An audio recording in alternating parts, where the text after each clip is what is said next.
اس رات وہ آگ جو مجوسیوں کے ہاں 1000 برس سے مسلسل جلتی آ رہی تھی اچانک بجھ گئی۔ شہنشاہ معظم غضب ہو گیا، تمام آتش کدے بچ گئے۔ یہ آگ کبھی نہیں بجھی، آخر آج ہی کیوں؟ ایسی آگ جو زمانوں سے کبھی ٹھنڈی نہیں ہوئی تھی وہ بھی یکدم خاموش ہو گئی۔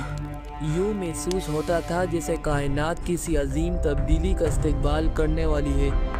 صدیوں سے جنات اور شیاطین جن آسمانی راستوں تک بے روک ٹوک پہنچ سکتے تھے، اس رات وہ سارے دروازے بند کر دیے گئے۔ ہم تو ہمیشہ بلندیوں تک جاتے رہے، لیکن اب جب اوپر جانے کی کوشش کرتے ہیں تو اوپر سے چمکتے شعلے پھینکے جاتے ہیں۔ یہ سب کو صاف بتا رہا تھا کہ دنیا کے نظام میں کوئی غیر معمولی انقلاب برپا ہونے والا ہے۔ وقت گزرتا گیا اور یہودی قبائل آہستہ آہستہ اپنی پرانی سرزمین فلسطین اور شام کو چھوڑ کر یثرب اور اس کے آس پاس کے علاقوں میں آ کر بسنے لگے۔ آخری نبی یثرب مدینے میں آئیں گے۔ ہمارے درمیان نبی کی آمد کا وقت قریب ہے، یہی وہ شہر ہے جہاں وہ جلوہ افروز ہوں گے۔ اسی دوران دنیا بھر میں کچھ ایسے غیر معمولی واقعات ظاہر ہوئے جنہوں نے پوری انسانیت کو ایک عظیم انقلاب کے آنے کا پیغام دیا۔ یہ اشارے محض اتفاق نہیں تھے، بلکہ کھلی نشانیاں تھی کہ کائنات ایک روحانی انقلاب کا دروازہ کھولنے والی ہے۔ رسول اللہ صلی اللہ علیہ وآلہ وسلم کی بعثت سے پہلے پوری دنیا میں کچھ ڈرامائی، حیران کن اور آسمانی نوعیت کے واقعات رونما ہوئے، جو یہ اعلان تھے کہ اب انسانیت پر وہ رحمت نازل ہونے والی ہے جس کا ذکر صدیوں سے آسمانی کتابوں میں محفوظ تھا۔ یہ محض علامتیں نہیں تھی بلکہ روشن معجزات تھے جو براہ راست رحمت للعالمین صلی اللہ علیہ وآلہ وسلم کی آمد کے ساتھ بندھے ہوئے تھے۔ یہ تمام نشانیاں اس بات کا اعلان تھی کہ اب ظلمت میں ڈوبی انسانیت کا دور اختتام کو پہنچ چکا ہے اور روشنائی کے ایک نئے عہد کی بنیاد رکھی جا رہی ہے۔ یہ وہ روشنی ہے جس کا ہم منتظر تھی۔ یہ سب کچھ بدلنے والا ہے۔ اسی دوران ایک بے حد عظیم اور کائناتی اشارہ ظاہر ہوا۔ آسمانوں میں شہاب ثاقب و روشن آگ کے گولوں کی مسلسل بارش ہونے لگی۔ یہ گویا آسمانی دنیا کی حفاظت کا نیا نظام تھا جس کے ذریعے جنات اور شیاطین کے اور راستے ہمیشہ کے لیے بند کر دیے گئے، جہاں سے وہ بلند آسمانوں تک چلے جایا کرتے تھے۔ صدیوں تک یہی مخلوق فرشتوں کی باتیں چھپ کر سن لیتی، پھر وہ ادھوری باتیں نجومی اور کاہنوں تک پہنچاتے، اور یہ لوگ اپنے تخیل اندازوں اور کہانیوں کا رنگ چڑھا کر لوگوں کو مستقبل کے بارے میں پیشگوئیاں بتایا کرتے۔ لیکن اب آسمانی دروازے بند ہو چکے تھے اور وہ زمانہ جس میں دھوکہ، کہانت اور جھوٹے الہامات کا بول بالا تھا اپنی آخری سانسیں لے رہا تھا۔ لوگ صدیوں سے کاہنوں اور نجومیوں کو غیر معمولی قوتوں کا مالک سمجھتے رہے۔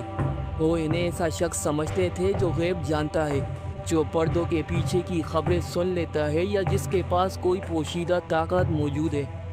لیکن جیسے ہی نور محمد صلی اللہ علیہ وآلہ وسلم کی آمد کا وقت قریب ہوا، آسمانی دنیا کے قوانین بدل دیے گئے۔ جنات اور شیاطین کے وہ تمام راستے جن سے وہ بلند آسمانوں تک جایا کرتے تھے ایک دم بند کر دیے گئے۔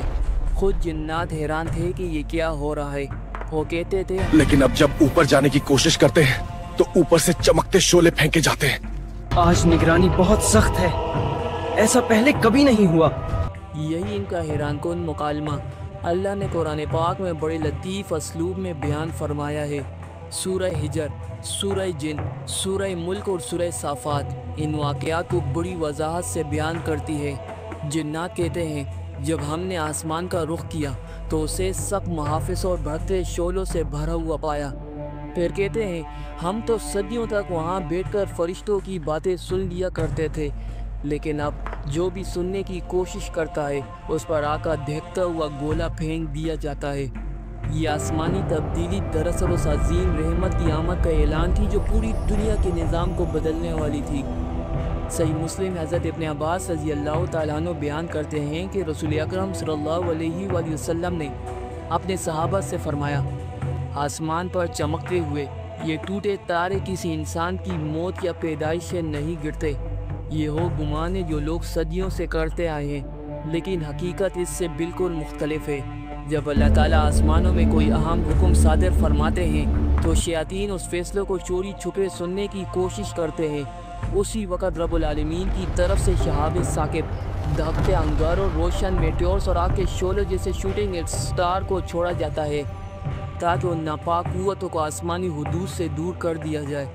یوں آسمان پر ہونے والی یہ زبردست تبدیلی، کہیں تیز روشنی، کہیں آگ کے گولے، کہیں بکھرتے ہوئے ستارے، در حقیقت ایک الہی نظام کا حصہ ہے جو آسمانوں کی حفاظت کے لیے جاری ہے۔ اور پھر اس آسمانی انقلاب کے اثرات بہت جلد زمین پر بھی نمایاں ہونے لگے۔ ایک ایسا وقت جس نے دنیا کے روحانی نقشے کو بدل کر رکھ دیا۔ عرب کے اوقاہن جن کے اندازے اور پیشگوئیاں نسلوں تک سنائی دیتی رہی، اچانک ایک دن ایسے خاموش ہو گئے جیسے زبانوں پر تالے لگ گئے ہوں۔ وہ نجومی جن کی باتوں پر قبائل فیصلے کیا کرتے تھے، جن کی راتوں کی محفلیں قسمت کے خریداروں سے بھری رہتی تھی، ایک لمحے میں وہ سب بازار سنسان پڑ گئے۔ قبیلوں کے سردار حیران تھے۔ کل تک یہ سب کچھ بتاتے تھے، آج یکایک کیوں گونگے ہو گئے؟ ان کے چہروں پر یہ خوف، یہ خاموشی کیوں؟ اصل حقیقت یہ تھی کہ آسمان پر ایک عظیم سلسلہ اترنے والا تھا، وہی کا روشن باب کھلنے کو تھا، ایک ایسا ربانی پیغام جس کا انتظار صدیوں نے کیا۔ اللہ نے آسمانوں کے سارے راستے سیل کر دیے تاکہ اس الہی کلام میں نہ کسی جن کی سرگوشی شامل ہو سکے، نہ کسی شیطان کی مداخلت کی گنجائش باقی رہے۔ اب آسمانوں کی وسعتوں میں صرف وہی کی روشنی کو چھا جانا تھا۔ تاریخ ایک نئے عہد کی دہلیز پر کھڑی تھی، ایک ایسا دور جہاں آسمان اور زمین کے بیچ صرف اللہ کے کلام کی آواز گونجے اور غیر کی ہر آواز ہمیشہ کے لیے خاموش ہو جائے۔ ایک اور عظیم نشانی، ایک مذہبی معجزہ جس نے پورے خطے کو ہلا کر رکھ دیا۔ مکہ سے تقریباً 1500 کلومیٹر دور فارس کی سرزمین پر وہ آگ جو زرتشتی مذہب کا دل سمجھی جاتی تھی، جو صدیوں سے بھڑکتی چلی آ رہی تھی، نور عالم صلی اللہ علیہ وآلہ وسلم کی ولادت کی رات اچانک بجھ گئی۔ یہ کوئی عام شعلہ نہیں تھا، یہ مجوسیوں کا مقدس آتش کدہ بھی نہیں، بلکہ ساسانی سلطنت کی روحانی طاقت کا مرکز تھا، ایسا مرکز جسے وہ اپنی بادشاہت کی روح سمجھتے تھے۔ چوکیدار، پجاری اور محافظ دن رات اس کے گرد پہرا دیتے، ایندھن ڈالتے، اس کی حفاظت کے لیے اپنی زندگیاں وقف کیے بیٹھے تھے۔ لیکن اس رات ساری کوششیں ناکام ہو گئی۔ شعلہ جسے 1000 برسوں میں کبھی زوال نہیں آیا، وہ پہلی بار خاموش ہو گیا۔ فارس بھر میں سنسنی پھیل گئی۔ گورنر نے فوراً یہ خبر شہنشاہ کسریٰ تک پہنچائی۔ اے بادشاہ فارس، آتش کدہ خاموش ہو گیا ہے۔ ناممکن، وہ آگ تو ازل سے جلتی آئی ہے۔ اس کے بجھتے ہی پورے مذہبی نظام کی بنیادیں لرز گئی، گویا ان کا روحانی ستون ہی گر پڑا ہو۔ یہ کوئی اتفاق نہیں تھا، بلکہ ایک نشانی، ایک پرانے دور کے اختتام کا اعلان اور ایک نئی روشنی کے آغاز کا پیغام۔ اوسا کا بجھنا پوری دنیا کے لیے یہ اعلان تھا کہ اب باطل قوتوں کی رات ختم ہونے کو ہے، تاریکی کا دور اپنے اختتام کو پہنچ چکا ہے اور ایک نئی ہدایت، ایک نیا نور انسانیت پر طلوع ہونے والا ہے۔ انقلاب کی لپک آسمانوں تک محسوس ہو رہی تھی اور دنیا تاریخ کے ایک نئے باب کی دہلیز پر کھڑی تھی۔ تیسری عظیم نشانی، ایک سوشل میریکل، یہودی قوم کا اپنے اصل وطن شام اور فلسطین کو چھوڑ کر مدینہ اور اس کے گردنواح میں منتقل ہو جانا۔ عرب کی سرزمین ان کے لیے نہ تہذیبی طور پر مانوس تھی، نہ مذہبی اعتبار سے اہم۔ یہ علاقہ ان کے لیے ایک ویران بے آب و گیاں خطہ سمجھا جاتا تھا۔ تو پھر آخر وہ وجہ کیا تھی جس نے ایک پوری قوم کو اپنے گھر بار، کھیت، کاروبار اور صدیوں پرانی جڑیں چھوڑنے پر مجبور کر دیا؟ یہ کسی اجتماعی غلطی، حادثے یا سیاسی دباؤ کا نتیجہ نہیں تھا، بلکہ قدرت کی لکھی ہوئی تقدیر کا ایک مضبوط اور غیر مرئی باب تھا۔ یہودی علماء، احبار اور ربی اپنی مقدس کتابوں میں آخری نبی کی نشانیاں جانتے تھے، اور لفظ با لفظ ان پیشگوئیوں کو پڑھتے اور اپنی قوم سے یہ بات چھپاتے بھی نہیں تھے۔ آخری نبی یثرب میں ظاہر ہوگا، بنی اسماعیل کی سرزمین میں، سولہ کے پہاڑوں کے درمیان۔ تورات اور تلمود دونوں میں یہ اشارے محفوظ تھے۔ تورات کا باب 18 آیت نمبر 18 میں موجود ہے، میں ان کے لیے تمہاری قوم میں سے ایک نبی اٹھاؤں گا جو تم جیسا ہوگا، اور میں اپنے کلمات اس کے منہ میں ڈال دوں گا۔ تلمود میں لکھا تھا کہ بادشاہ مسیح کی آمد بنی اسماعیل کے خطے سے ہوگی۔ تلمود کے چیپٹر سنہدرن میں تو یہاں تک درج ہے، جب بنی اسماعیل کا بادشاہ آئے گا، پوری دنیا پر حکومت کرے گا اور انصاف قائم کرے گا۔ یہودی قوم جو ہمیشہ سے عالمی قیادت کی خواہش میں جیتی رہی، جانتی تھی کہ تاریخ کا نیا دور مدینہ سے شروع ہونے والا ہے، اسی لیے وہ اپنے آبائی خطے چھوڑ کر یثرب میں بسنے کے لیے آنے لگے تاکہ جب وہ آخری نبی ظاہر ہوں تو سب سے پہلے وہی اس کے قریب ہوں۔ یہودیوں کا فلسطین اور شام چھوڑ کر مدینے میں آ کر بس جانا کوئی معمولی ہجرت نہیں تھی۔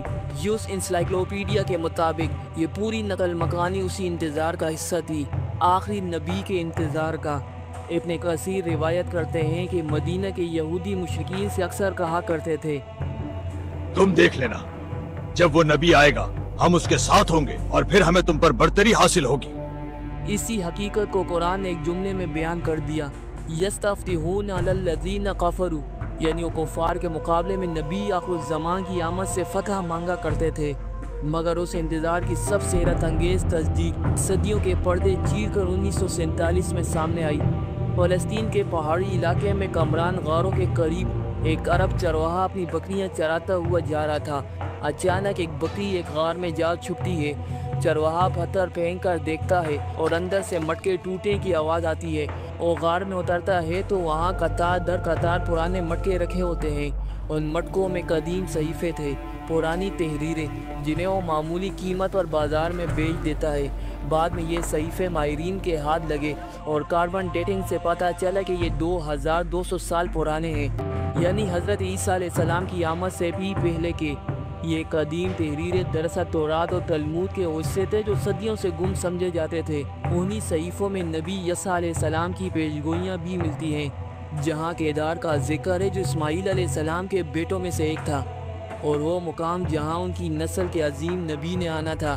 انہی میں صلہ پہاڑی کا بھی ذکر ہے، وہی پہاڑی جو آج مسجد نبی کے بالکل پہلو میں ہے۔ تحریر میں خوشی کی صدا ہے، صلہ کے رہنے والے خوشیاں منائیں، پہاڑوں پر چڑھ کر اپنے رب کی حمد بیان کرے۔ اور یہ منظر حقیقت بن کر اس دن سامنے آیا جب رسول اللہ صلی اللہ علیہ وآلہ وسلم مدینہ تشریف لائے۔ انصار صلہ کی پہاڑیوں پر چڑھ گئے اور فضا تکبیر اور مرحبا کے نعروں سے بھر گئی، وہی صدائے جو صدیوں پہلے ان صحیفوں میں لکھی جا چکی تھی۔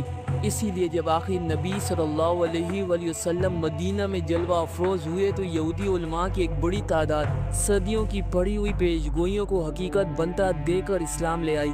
لا الہ الا اللہ محمد رسول اللہ۔ ان کے دلوں نے پہلی ہی نظر میں سچائی کو پہچان لیا، لیکن ان سب کے باوجود یہودیوں کا ایک بڑا طبقہ ضد، تکبر، تعصب اور دنیاوی مفادات کی اندھی خواہش میں سچائی سے محروم رہ گیا۔ وہی نبی جن کی آمد کے لیے نسلوں نے انتظار کیا، جن کے خاکے تورات اور تلمود میں لکھے گئے، جب سامنے آئے تو بہت سے دل اپنی ہٹ دھرمی کے قیدی بن گئے۔ ائمہ محدثین، بہقی نے دلائل النبوہ میں، ابن کثیر نے البدایہ والنہایہ میں، اور امام سیوطی نے الخصائص الکبریٰ میں ان تمام واقعات کو تفصیل سے محفوظ کیا ہے۔ یہ سب واقعات مل کر صرف ایک حقیقت کو ثابت کرتے ہیں کہ محمد رسول اللہ صلی اللہ علیہ وآلہ وسلم وہی وعدہ شدہ نبی ہیں جن کی بشارتیں آسمانی کتابوں اور صدیوں پر محیط تاریخ میں بکھری ہوئی تھی۔